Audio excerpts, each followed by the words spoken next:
પીએમના જન્મદિવસ નિમિત્તે રાજ્યસભાના સાંસદ રમીલાબેન બારા દ્વારા નવચંડી યજ્ઞનું આયોજન કરવામાં આવ્યું। ગુજરાતના પનોતા પુત્ર અને દેશના યશસ્વી વડાપ્રધાન નરેન્દ્ર મોદીના 75મા જન્મદિવસની ઉજવણી નિમિત્તે આજરોજ અંબિકા માતાજી મંદિરે રાજ્યસભાના સાંસદ રમીલાબેન બારા દ્વારા નવચંડી યજ્ઞનું આયોજન કરવામાં આવ્યું હતું।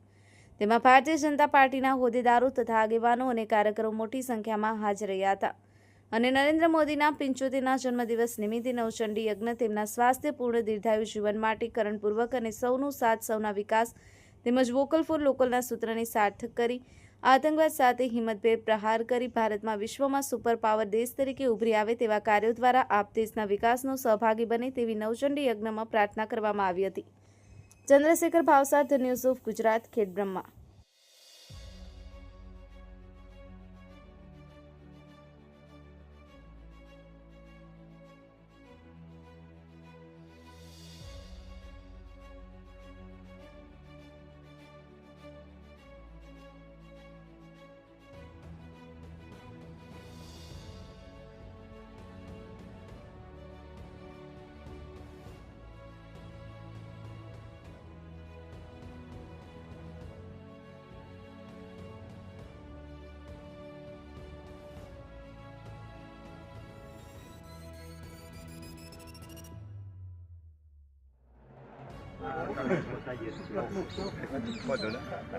બાપુ એક મત